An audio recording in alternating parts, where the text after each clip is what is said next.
This editorially independent activity is supported by Iveric Bio, an Astellas company.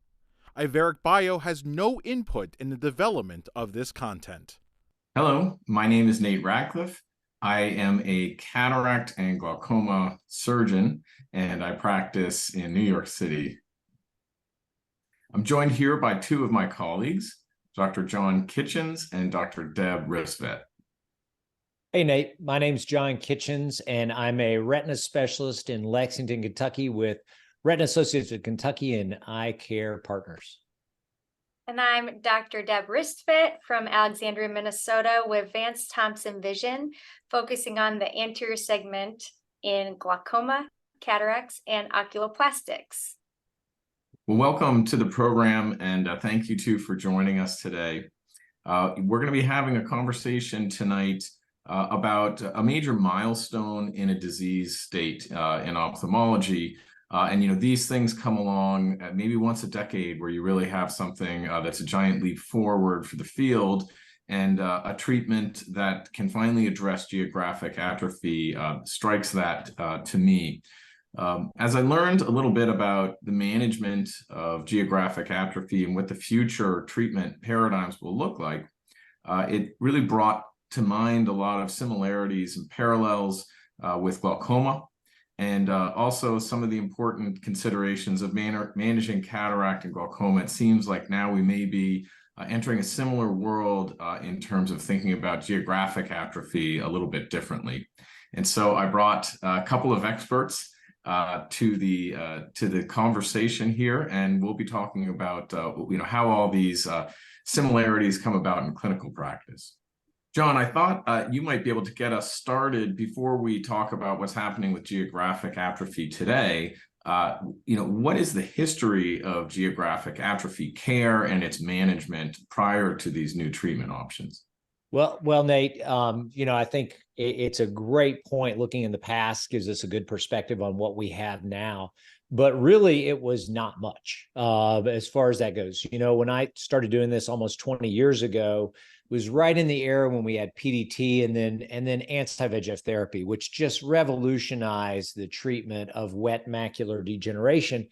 But we were still at a loss for the treatment of geographic atrophy, which can cause every bit as much vision loss as wet macular degeneration. It's relentlessly progressive, and when it involves the center vision, you're affected, and it will continue to evolve and cause further loss of vision and can drop patients down to that 2200, 2400 level.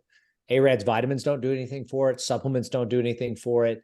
It's really a tough disease. And so that's why finally having something that can at least slow this down has been such a breakthrough. That's great. And Dr. Ristvedt, what's your perspective as a comprehensive ophthalmologist, refractive cataract surgeon in terms of your experience with geographic atrophy? Thanks, Nate. I graduated in 2011, just when anti-VEGF therapy was getting going. And I actually did fluorescein early in my career. And so I do have some experience with managing with intravitreal injections. But like Dr. Kitchens said, we didn't have a treatment for geographic atrophy. And I look at these disease processes like glaucoma, like AMD, there's really no cure. There's only management. And so I would watch some of these patients go from 20/20 vision and over 2 years' time lose vision where they couldn't even see the big E on the eye chart. And so then you're talking to them as a comprehensive ophthalmologist as low vision aids, that can help them and what progress has been made with that. You're looking at their quality of life, and unfortunately talking to them about their driving and their lack of reading and losing that independence. And I see so many correlations with what I do in the anterior segment when managing glaucoma and whatnot, where when you take away some of this independence, it really affects their quality of life. And so that's why it's so important to really look at that progression and know that geographic atrophy, if it's non-subfoveal involvement, you may only have about 2 years before it becomes subfoveal involvement. And so that's what's so concerning. Yeah, thanks for sharing that. The main thing I would say in my experience is that, as a glaucoma specialist, I've been interested in the macula in glaucoma. And, we've learned over the past 10, 15 years that glaucoma starts in the center vision more often than you'd think. And as a result, I've always sort of been, rather insistent that we get the macro CT and the nerve, mainly so I could look at the ganglion cell layer in the macula. And boy, that's been a career of finding all sorts of things in the macula that I probably wouldn't have picked up if I hadn't been looking at macro CT every day. So it's drawn me a little bit into thinking about the macula. I obviously pick up a lot of subtle edema and things like that. A lot of diabetics in my practice as well. But to your point, not much to do for the dry AMD, and even just knowing that there are new options now, it already catches my attention better than it did, say, 5 years ago. And I think that's going to be hopefully good for my patients, that I'm looking.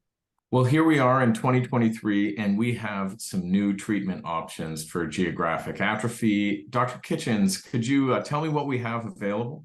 Yeah, Nate. So just this past year, 2023 has been a huge year for us in advancement in understanding and therapies for geographic atrophy. Just over 6 months ago, we had the first ever approved treatment for geographic atrophy called Syfovre. And this was it's a complement inhibitor. It inhibits complement C3, taking you back to medical school here to think about complement, which is a constituently active inflammatory cascade inside the eye that is actually overactive in patients with geographic atrophy. And that's shown on a variety of different pathology, elevated complement in these patients and whatnot. And so Syfovre is monthly or every other month injections. The 2-year studies, the Derby and Oaks phase 3 studies that led to the approvals showed roughly about a 20% reduction in progression of atrophy at 2 years. You don't get that 20% right away. It's a slow build as far as that goes. And there's some thought that perhaps the longer you inhibit complement, the better efficacy some of these treatments have. Recently, in the last month, we've had Izervay, which was created and brought almost to market by Iveric Bio. They were purchased by a company out of Japan called Astellas Pharmaceuticals. And Izervay was based off the GATHER1 and GATHER2 studies. And these studies showed that in the first year, monthly Izervay, and in the second year, they re-randomized patients to every other month or continued on monthly, could show very similar efficacy to what we saw with Syfovre. Izervay inhibits complement factor C5. And so they affect complement in 2 different areas, but they're really kind of the critical linchpin components, C3 and C5, that regulate the complement cascade. And in a similar fashion, reduction in progression of atrophy of roughly about 20% is what we tell patients with treatment. And so that's a game changer for some of our patients that are losing vision from this disease. So I have to ask now, you've had a few months experience with both of these products, at least. How has this unfolded? We all sort of have expectation versus reality. Sometimes it's tough to adopt new therapies. I mean, does everyone with GA get this? Is it just the fast progressors? Is it the foveal threatenings? How has it panned out in your practice? Yeah, so it's been surprising the amount of interest from patients with regards to this. And we've been talking to patients for about a year about atrophy, knowing that these treatments were going to be coming. And what we thought was that it was going to be kind of a hard sell for patients, frankly, to have a 20% reduction in progression with, honestly, at 2 years, no significant difference in the overall treatment groups in visual acuity, just an anatomical reduction in progression of atrophy. And the FDA approved it because they said, look, if the anatomy shows a benefit, eventually in a chronic disease process like this, it will lead to improvements in visual acuity compared to untreated patients.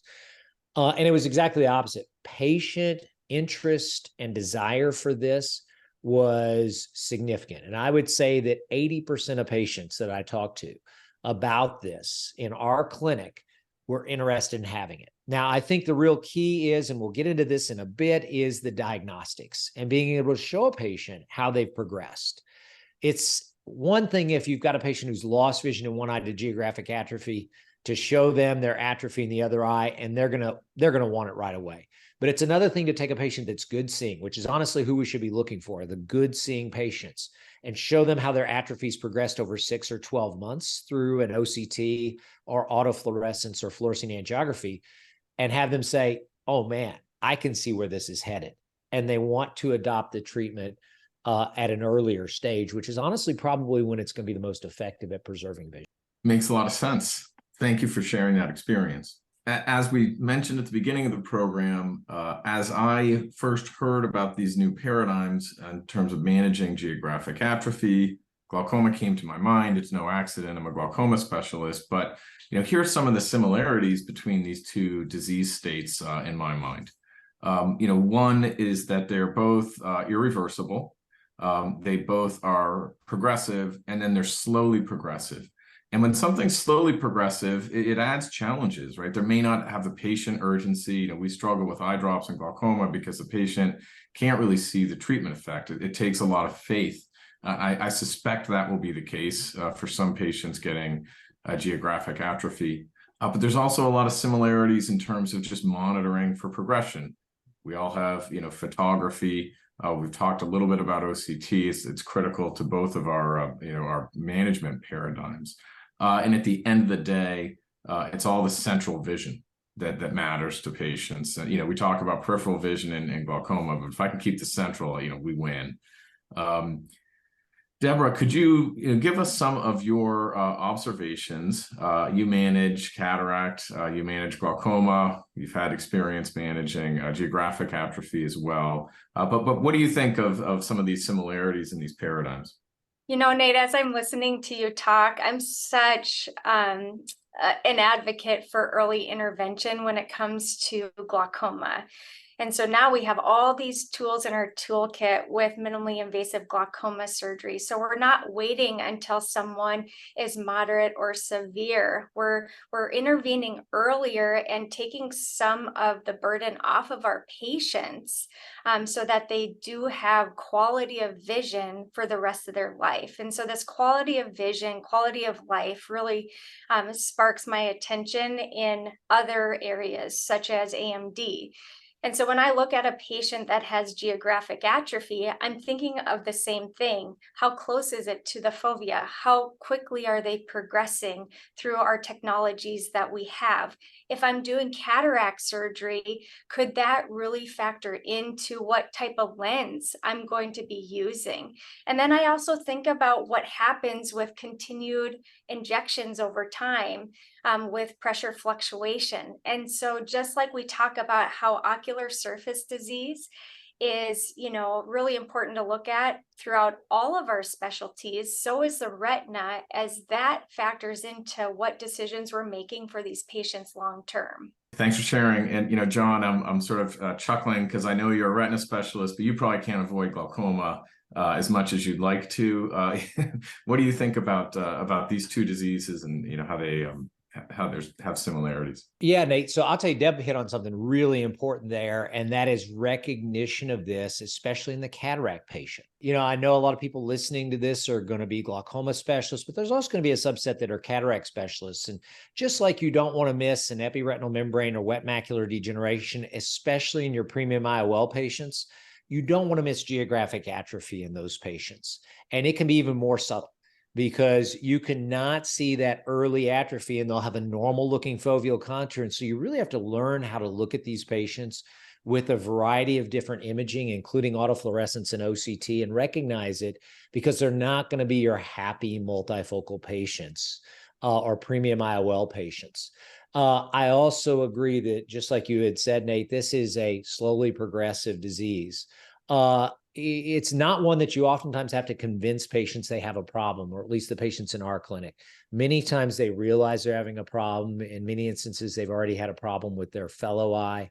But it does require that kind of astute clinician that's looking and saying, hey, wait a second, you're still 20/20, but I'm seeing something on the horizon, and let's get you treatment, or at least get you evaluated for treatment before you lose vision rather than after the process has already started. Yeah, and I think that concept of early management and of course, picking the right cases where it's going to benefit the patient. But glaucoma, a couple of things we've learned. One is that the earlier you treat it, the better the patient's trajectory is over time. And the other is that patients don't take their drops. So in many ways, we're lucky to skip the whole eye drop phase for geographic atrophy. Going right to physician delivered therapy, which is more organized and more definite. In my opinion, for both glaucoma and geographic atrophy. We're going to take a quick break, and then we'll continue the discussion with Dr. Ristvedt and Dr. Kitchens. This editorially independent activity is supported by Iveric Bio and the Stellis Company. Iveric Bio has no input in the development of this content. And we're back discussing the changing paradigm of geographic atrophy management. Well, thank you both for joining me in this discussion of the evolving paradigms of geographic atrophy management. As we think about how we are going to manage this in practice, in a practical way, thinking about how our diagnostics are going to lead to our intervention, which may be a number of interventions. It may be just the recognition of the disease and a discussion. It may be the referral of a patient to a retina specialist, or it may be the treatment for different people involved in the care of our patients. I thought we could take a little bit of time to talk about what we're using for diagnostics these days. And I think, one question a comprehensive ophthalmologist or glaucoma doctor may wonder is whether they have the tools to really monitor for geographic atrophy progression in their practice today. Yeah, sure, Nate. So listen, I would tell you that I think the most valuable tool for the recognition of geographic atrophy is OCT. And it's valuable for a few reasons. Number one, almost everybody has OCT now at this point. Number two, there's multiple different ways to identify a geographic atrophy on OCT. From the reference imaging, which is usually an infrared image that you can see that kind of shows you where the lines are lining up. You can oftentimes see geographic atrophy on that. To the cross-sectional scan, where you can actually see an increased signal penetration when the RPE is absent, to even things like advanced RPE analysis, which is actually great for being able to show a patient how their RPE atrophy has progressed over time. You can go back to any OCT that you've gotten previously and do an advanced RPE analysis on most machines and be able to show the patient, this is what you look like 2 years ago, here's what you look like today, and it's in an en-face fashion. So OCT is by far the best way to diagnose GA and to educate your patients. Phenomenal. Do you use much, traditional fundus photography and, are visual fields helpful? Is that something that the average retina specialist is paying attention to? Yeah, I think fundus photography is a good thing, especially autofluorescence. Autofluorescence not only can help identify and educate your patient, it's a good way to track it. It's a little bit better as far as tracking atrophy than even OCT can be. And it also can show some patterns of autofluorescence, but particularly hyper autofluorescence at the edges of geographic atrophy that can be predictive about progression. In other words, if we see those increased areas of autofluorescence around the atrophy, that's a sign that that atrophy is on the move and going to progress. Fundus photos, maybe a little bit less so. And then fluorescein angiography can be of some assistance, particularly if it's confusing whether there may be some exudative changes associated with the geographic atrophy. But autofluorescence is incredibly valuable. As far as visual fields are concerned, I don't find them overly helpful because many of these patients can have concomitant diseases. They're fairly unreliable in our patients with even dry macular degeneration. And so it's a little more difficult to discern on visual field testing. Great. And then one final question for you, John. How often are you seeing your dry AMD patients, and are there factors that change the frequency of those visits? Yeah, that's a great question. If a patient's on the fence and they have some early GA, maybe GA that's small and they don't want to do anything about it, but they have increased autofluorescent signaling around the area of atrophy, I might see a patient like that back in 2 or 3 months versus the ones that have fairly stable geographic atrophy, which honestly is quite rare to find a stable GA patients. Almost all of these patients will show some progression, minus the ones who have GA from, say, a collapsed PED or some other phenomenon. I usually will like to follow those patients that have more progressive disease a little more frequently, and then revisit how it's progressing to try and, discuss with them the options for therapy. I'll ask you a little bit about patient complaints, and I'll tell you, I have mainly one that I really pay attention to for what that makes me think of geographic atrophy, and that's what I consider a version of the photo stress test, where the patient tells you going from a light room into dark, they're lost. Any other sort of key differentiating questions that we can ask our patients? Yeah, Nate, they can have ubiquitous complaints. The patients who have that difficulty in low light luminescence, in many instances, will have a condition called reticular pseudodrusen. And these patients, a fairly new disease state that we've defined in the last maybe decade in retina, these patients can have very aggressive geographic atrophy. When it starts, it can really progress significantly. So if you have that patient that looks good, but is like 20/40 and bitterly complains about inability to see in low luminance, vision scenarios, that's the person to think about and look for geographic atrophy. I would tell you that metamorphopsia can actually be a complaint associated with geographic atrophy. And I didn't believe that until it was one of the complaints mentioned by some of the companies that are discussing GA. And the more I talk to patients that have GA, the more I hear them say they see distortion and they do not have wet macular degeneration. And then general decreased vision, missing edges of words, where that atrophy gets right next to the foveal center and they'll start to say, I'm losing half of a word. It can be very impactful for our patients. Dr. Ristvedt, question for you. What are you doing when you have a cataract patient who comes in, but is of age where they might have some risk factors for geographic atrophy? What do you do in your office? I mean, do you just take the cataract out? Is there some testing you lean on? Is it your clinical exam? Take me through sort of your real world approach. So, it used to be who gets the OCT for cataract surgery, right? Does everyone get an OCT? Do just your premium IOL patients get an OCT? And quite honestly, we've picked up so many things from diagnostic imaging. And so everyone that comes in for cataract surgery, despite what lens they, are a good candidate for, gets a MAC OCT. We look at their optic nerve, we get fundus photography, and we look at topography. And so everyone gets the same imaging regardless. And it's amazing what you find regarding the retina, whether it's, VMA or VMT, or, maybe a little pseudo hole, or, drusen that maybe you missed on examination because of the density of cataract. So, there's a lot of, reason why we pause. And then the question becomes, okay, do I just educate the patient? We've heard a lot about education from Dr. Kitchens. It is so important to show our patients what we're seeing on imaging so that they understand that we can't just take the cataract out and maybe get them to 20/20.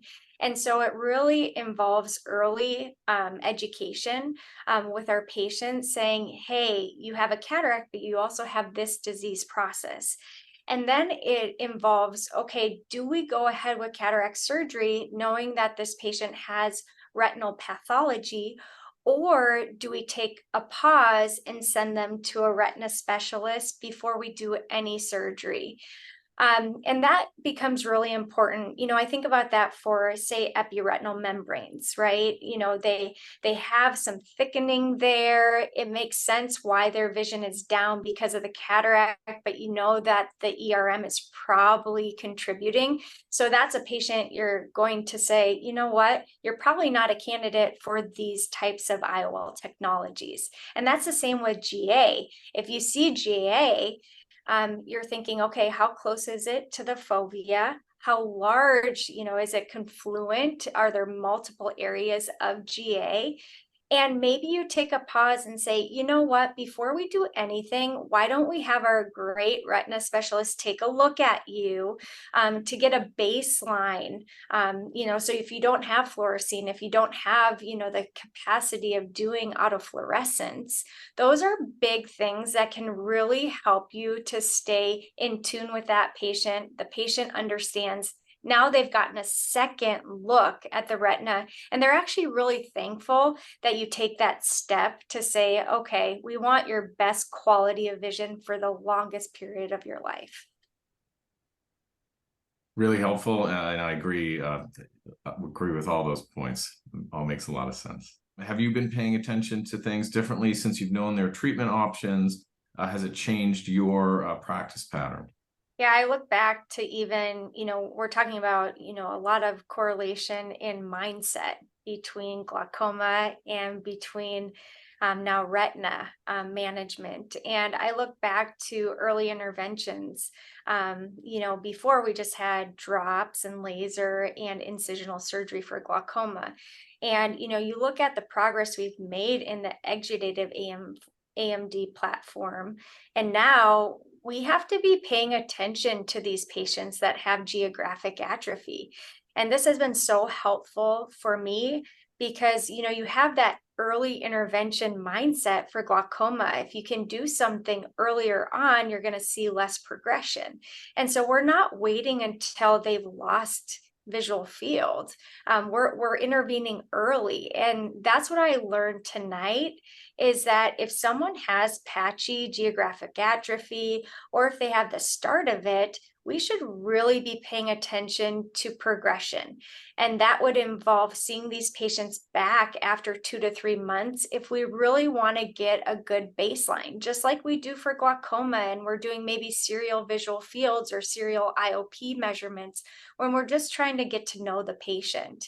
And so those were some key takeaways for me as a comprehensive ophthalmologist: is if you see it, document. Make sure that you're using your imaging of OCT and fundus photography, autofluorescence if you have it, and watching over several months. And if they seem to be, maybe more stable, I don't know if there is such a thing as stability for this. Maybe we're watching more carefully. But if they seem to be progressing, or if you're seeing new lesions, that's the time to really be discussing and educating our patients and saying, there are treatment options to slow down the progression. There's not a cure, but hopefully we can keep you seeing for the rest of your life, or for a lot longer, so that they have time to process that too. Yeah, Dr. Kitchens, could you comment on that? I mean, I know all glaucoma patients progress if given enough time. Is that the case also with GA? Yeah, Nate, with the exception of patients that have like a collapsed pigment epithelial detachment, those patients can have just central GA, pretty precipitous vision loss, and it doesn't seem to progress. They also oftentimes don't have a lot of surrounding autofluorescent changes. But almost everybody else that I've seen with GA has shown some progression. And I used to not believe that. I used to think, okay, there's going to be some that don't progress and others that do. But now that we're paying attention to GA, because we have therapies for GA, and we have the ability to go back in time and look at how patients looked a year or two ago with that advanced RP analysis on OCT, it's shocking how many patients progress. And I think your parallels with glaucoma are really on point here, and I think what we as retina specialists have to appreciate is the fact that we can do something for these patients, but it's not like what we're used to. What we're used to is anti-VEGF therapy that fixes stuff, that makes people better, that makes the OCT look dramatically better. And so we have to have a different bar, for how we measure these patients. And there's really not a way to look and go, here's what you would look like without therapy versus with therapy. You have to trust in the studies. And you have to appreciate that these patients are really willing to do anything possible to extend their useful vision and their visual function. And that includes getting shots every month or every other month. And we're certainly hopeful that we're going to have better therapies as time goes by. I know these companies are working on additional therapies, combination therapies, and other things like that. I really think we're at the beginning of something that is going to be much, much brighter in the future. And the more vision we preserve now, the more opportunity there will be in the future when other therapies are also here. That's great. And, I'd like to also ask you if there's anything we need to be thinking about with when the cataract extraction should occur around potential initiation of these new treatments for GA? Is there a sequence that you think we've settled on at this point? Yeah, I think you have to kind of look and judge, how much is this cataract impacting the vision? You can, educating the patient up front is never the wrong thing. So if you can say, hey, listen, you have a nuclear sclerotic cataract that we grade at this level, your vision's 20/50, but I want to make you aware of this problem that's going on back there. And I don't know exactly what you're going to get after cataract surgery. I think your vision's going to be better, but I want to make you aware that this is a problem. And if you want to see a retina specialist before the cataract surgery, we can do that, or we can take the cataract out first and then refer you to the retina specialist after. But you never find that there's a disappointed patient when they say, oh, Dr. Ristvedt already told me that this was a problem before she took my cataract out and explained to me that I might not be 20/20 afterwards. Nobody's upset when that happens. They're upset when they go, I didn't know I had this problem. And then I wasn't 20/20 after my cataract surgery, and it must have been the cataract that caused it. And that's absolutely not the case. It's just, it wasn't discussed with the patient heading into cataract surgery. And it's more, I think, more of a potential issue when you depend on co-management for your referrals and you just see that patient for the cataract surgery. We've got a great practice in town that does co-management, and their optometrists see the patients before they have the cataract surgery, and they're very adept at identifying this. But if you're just having the patient show up with their IOL calculations and doing the cataract surgery, there's a potential something like this could get missed. So be sure to educate your referring doctors as well as your patients. Very good advice and very helpful advice. Well, John and Deb, I'd like to thank you so much for the insights and this incredible discussion. I was thrilled to moderate, but I learned a ton that I'm already going to bring back to my practice. So I feel like this was really useful information, and hopefully for different specialists and different ophthalmologists coming at this from different angles. The things that I really heard and learned tonight are that we can now address geographic atrophy, and that doing so earlier makes a lot of sense. The role of education in talking to these patients, whether we're referring them out or keeping them in our practice, whether we're considering a cataract surgery or considering injections for geographic atrophy, the education is a critical part of it.